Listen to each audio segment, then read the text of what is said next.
Welcome back, everybody. Most Iraq war vets are unsettled by President Obama's decision to withdraw U.S. troops from Iraq in 2011.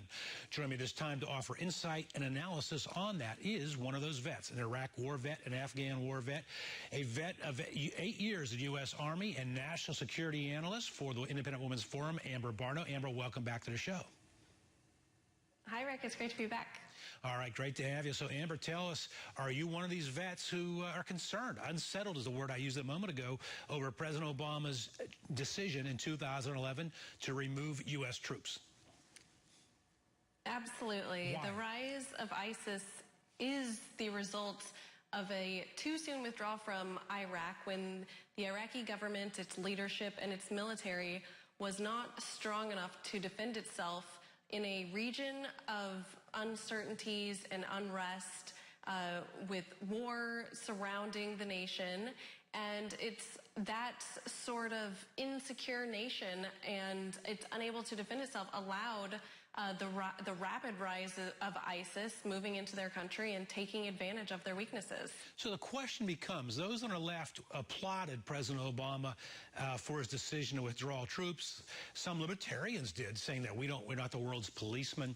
The question becomes, how long should we have left troops in? We had a guest on yesterday, a national security analyst, who said that President George W. Bush should have told the American people that we're going to be there for 40 or 50 years. If 2011 was the wrong time to pull the troops out, it begs the question, Amber Barno, when do you believe troops should have been pulled out, or put differently, how long should we have expected troops to be in Iraq? Well, until the mission is accomplished, or until Iraq is strong enough, both with their government and militarily, to defend itself against some of these enemies and terrorist organizations. And that, I don't know if there's actually a timeline on that. It might turn into a South Korea situation where you still have U.S. troops in Iraq to preserve the peace in that nation.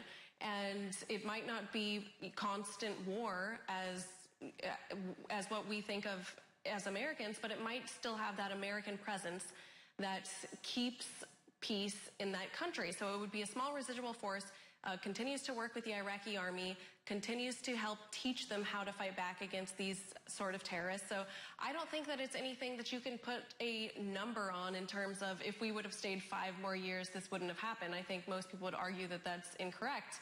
But I think that there needed to be a continual presence of U.S. troops, just like we're seeing today. We might not have conventional boots on the ground in Iraq right now, but we have U.S. forces there assisting with the Iraqi fighters to eliminate the threat.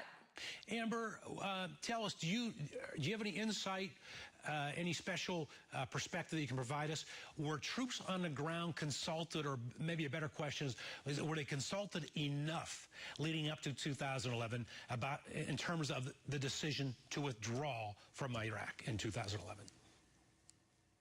No, I think the warning signs were there from the current generals at the time. I think they consulted with Obama and told him the truth about how a too early withdrawal from Iraq would create this security vacuum that would allow an organization such as ISIS to come in and take over part of the country. Those threats were there, and I think Obama chose to ignore them. He was more concerned with being reelected and saying that he was able to end the Iraq war, because that is, in his opinion, was what he thought the American people wanted, without really thinking of the national security implications of him making that unwise decision. All right, final question, Amber Barno. What do you believe the threat is which ISIS poses to us in the West here today?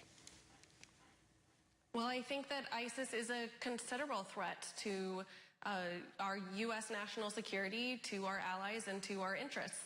And those shouldn't be taken lightly. Too often since ISIS has emerged, the Obama administration continues to say that they were taken off guard. And I think that speaks volumes. They should make sure that that does not happen again, and we do not need to underestimate their capabilities in terms of what they are able to do, whether on U.S. soil or to U.S. interests abroad. It is a ruthless terrorist organization that, as we are speaking right now, are planning attacks against America. So that doesn't need to be taken lightly. Amber Barno, 8-year veteran of the wars of Iraq, Afghanistan, helicopter pilot, and national security analyst with the Independent Women's Forum. Thank you for joining us. Up next, our grassroots citizen panel will debate the Ferguson riot.